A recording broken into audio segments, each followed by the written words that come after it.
Hello, beautiful humans. Welcome to Tantra Tips. I'm Tara Fisher from Embody the Sacred.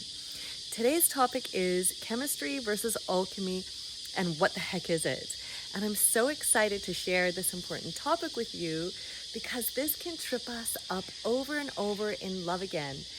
And once we truly understand this piece, it has the potential to change the way we are in love and the type of love that we attract to ourselves. So what I'm going to be covering in today's topic is number one, what is chemistry versus alchemy? Number two, what this looks like in the nervous system and how it works in love and relationships. Number three, the payoffs to choosing alchemy. And finally, 3 tips to getting on the road to alchemy. So let's dive in. First, number one, I'd love to share this great piece of writing my beautiful man shared with me after we were speaking about the nervous system and love and what we are currently experiencing in our sacred union together. So, chemistry or alchemy, the master was asked. And what was the difference between chemistry and alchemy in couple relationships? And he replied with these beautiful and wise words. People who seek chemistry are love scientists, i.e., they're used to action and reaction. People who encounter alchemy are artists of love, constantly creating new ways of loving. Chemical loves out of necessity. The alchemists love by choice. Chemistry dies with time.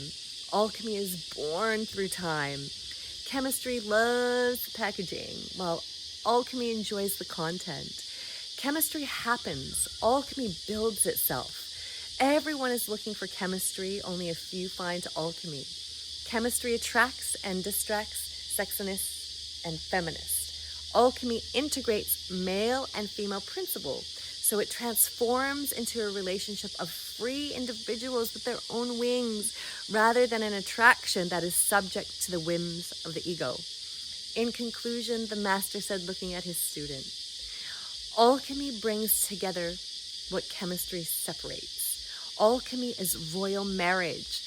Chemistry and divorce we see every day in most couples. So let's start building conscious relationships, because chemistry will always make your body age, while alchemy will always caress us from within. So how beautiful is that? I just love it. So chemistry is run by the addiction response fueled by the searching for dopamine. Dopamine is linked to both pleasure and pain pathways and response in our nervous system, and the nervous system cannot tell the difference. So we are drawn back into healthy relationships by this response in our nervous system, like an addiction. So alchemy feels safe in the body. There is a calmness in the body, a security in the body. It's a feeling.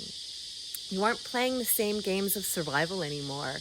You are in a co-creative, loving space with your partner. So number two, as you can see, chemistry is that fast chemical reaction in the body.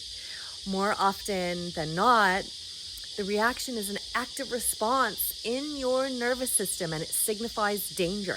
And this actually feels super exciting and often tantalizing, right? It's like, ooh, chemistry. The response to the dopamine can be very confusing since it feels good, right? And the thing that is so often confused with love is this response. I was responding my entire life to this until I learned what was happening in me and why I could never hold a long-lasting relationship no matter how hard I tried. It was chemical. And we are only ever informed by our past until we integrate and heal our old wounding in the nervous system, in the body. So the anxious avoidant dance is a prime example of this chemistry. So I have an anxious attachment system due to my past trauma. And what this means is that I had a fear of abandonment in relationships, friendships, the lot. So I would always attract partners with an avoidant attachment system, meaning they would run from my love because it was too much, right? Well, my anxious love style, I would be trying to prove how lovable I was, trying to make it happen.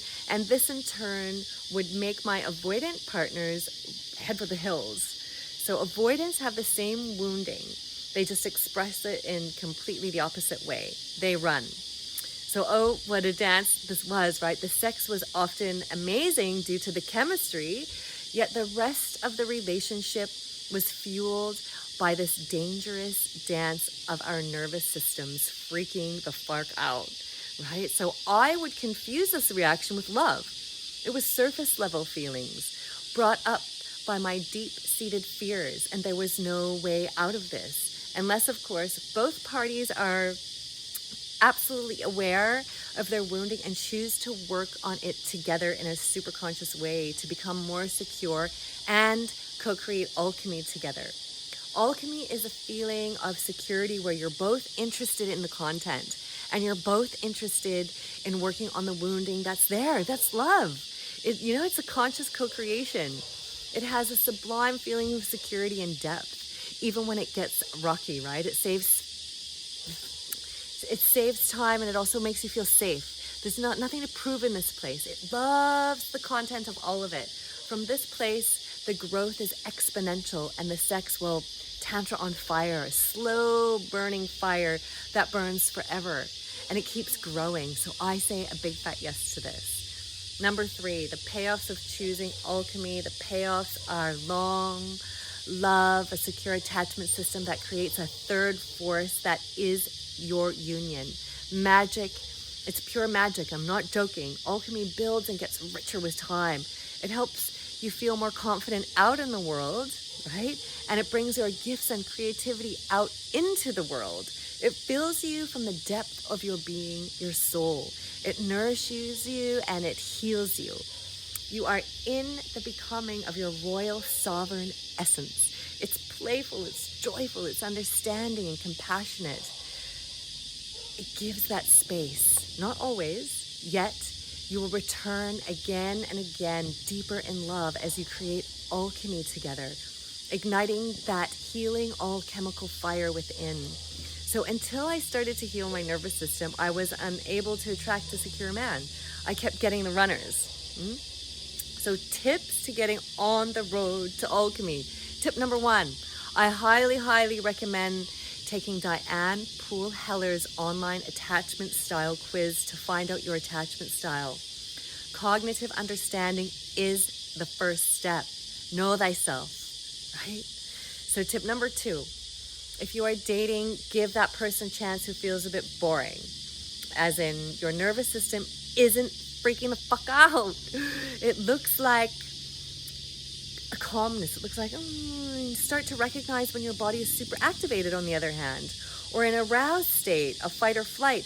Notice what happens in you. Notice how you feel after this interaction happens. Do you start to go into fantasy land or storytelling or in the doomsday thoughts?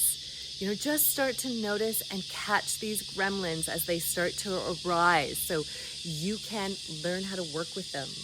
And tip number 3, find a good therapist who works with attachment styles so you can start to heal your nervous system and start to attract or lift your current relationship into alchemy, right? Literally coming and growing into your royalty, your sovereign creative self, your sensual self.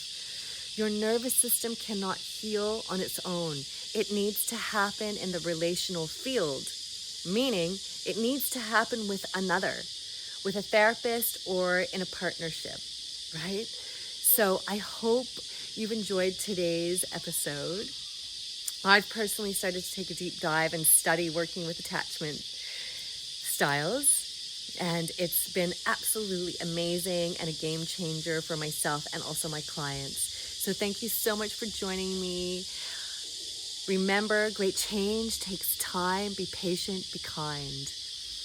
And I look forward to sharing the next episode where I'll start to share a little bit about me and my unique story and what brings me to this space and what makes me so freaking passionate about it. So enjoy. I love you so much. And be kind.